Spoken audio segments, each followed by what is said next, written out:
پتہ نہیں ہے کہ ان کی قبریں کہاں پر ہیں، لیکن یہ ایک ایسی واحد شخصیت اذان پڑھا۔ میں آپ سے کہہ رہا تھا کہ وہ شخصیت جنہوں ہم اٹھ کر اپنے گھر میں ہوں گے یا کسی قید خانے میں ہوں گے یا کسی اذیت خانے میں ہوں گے، جگہ جگہ پر ایسے ٹاسک فورس کے کیمپ قائم کیے گئے تھے جہاں لوگوں کو اذیتیں دے کر مارا گیا، اور آج بھی ہمارے درمیان ایسے نوجوان موجود ہی نہیں ہیں جن کا کہیں وجود ہی نہیں ہے، پتہ نہیں ہے کہ ان کی قبریں کہاں پر ہیں، لیکن یہ ایک ایسی واحد شخصیت اذان پڑھا۔ میں آپ سے کہہ رہا تھا کہ وہ شخصیت جنہوں نے ان تمام چیزوں پہ لگام لگائی، ہمارے پاس ٹاسک فورس کو انہوں نے ختم کیا، جو آرمی تھی ان کو بینکروں میں بھیج دیا، انہوں نے راولپنڈی کا راستہ کھولا، انہوں نے آر پار تجارت کی، انہوں نے جو لوگ بے گناہ لوگ جیلوں میں تھے ان کو باہر نکالا، اور وہ لوگ جو یہ چاہتے تھے کہ یہاں کا ماحول، یہاں کا امن خراب ہو، ان کے بھی منہ بند ہو گئے۔ لوگوں کے اندر احساس جس چیز کا پیدا کیا گیا کہ ایسی بات نہیں ہے کہ اگر آپ کے درمیان اس وقت کوئی پارٹی ہے جو یہ اپنا نعرہ لے کر آپ کے سامنے آئی تھی، تو مفتی صاحب نے اس نعرے کو آگے لے کر اپنا جو ان کا مشن تھا، اس مشن میں انہوں نے کافی حد تک کامیابی حاصل کی۔ بدقسمتی کا مقام یہ رہا کہ مفتی صاحب کے جانے کے بعد ہماری پارٹی مختلف سازشوں کا شکار ہو گئی۔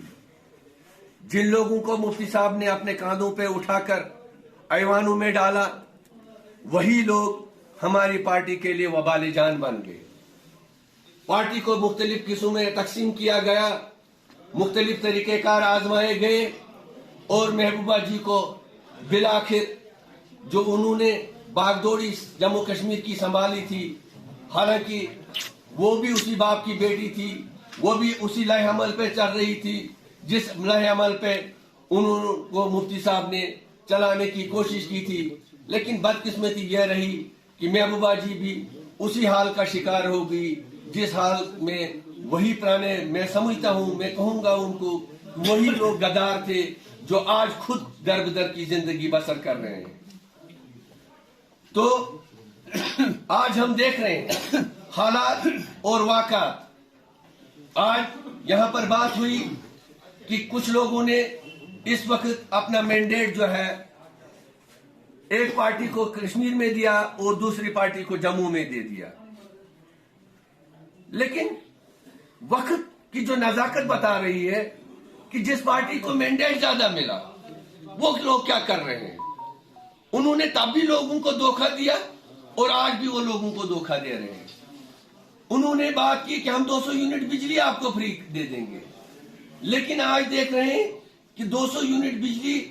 دینے کے اس چکر میں انہوں نے آج لوگوں کو کہا کہ پہلے آپ سمارٹ میٹر لگائیں گے، 100% ہمیں سمارٹ میٹر چاہیے، ہم آپ کو 12 گیس سلنڈر فری دیں گے، لیکن دیکھنا ہے کہ ان کے پاس ریونیو کیا ہے، کچھ بھی نہیں ہے۔ ایک دوسرے کے اوپر الزامات، ان کے پارٹی کے اندر کے حالات، لوگ ان کو اپنے ایم پی جو ہے وہ ان کی مخالفت کر رہے ہیں۔ آج ہم دیکھ رہے ہیں کہ وہ لوگوں کے اندر نیا شوشہ ڈال کر یہ کہہ رہے ہیں کہ ہمارے ساتھ جو سینٹر میں ان کے ساتھ کچھ نہیں چل رہی ہے۔ آج ہم یہ لوگ جانتے ہیں کہ اس وقت جو یہاں پر گورنر انتظامیہ ہے وہ اپنا کام بخوبی سے انجام دے رہی ہے، اور وہ اسی حالات سے اپنی سرکار چلا رہی ہے جو 2 سال یا 3 سال پہلے وہ اپنی سرکار چلاتے تھے۔ لیکن حالات اس قدر بگڑ چکے ہیں کہ جو یہ دعوے داری کر رہے ہیں، آج ہمارا چیف منسٹر ایک ڈرامہ کر رہا ہے، ان کا ایم پی دوسرا ڈرامہ کر رہا ہے، ان کے منسٹر تیسرا ڈرامہ کر رہے ہیں، اور جو ان کا ورکر ہے وہ چوتھا ڈرامہ کر رہا ہے۔ عام حالات میں لوگوں کو یہ سمجھنا چاہیے کہ جو یہ ان کے کہنے اور کرنے میں کتنی فرق ہے۔ یہ لوگ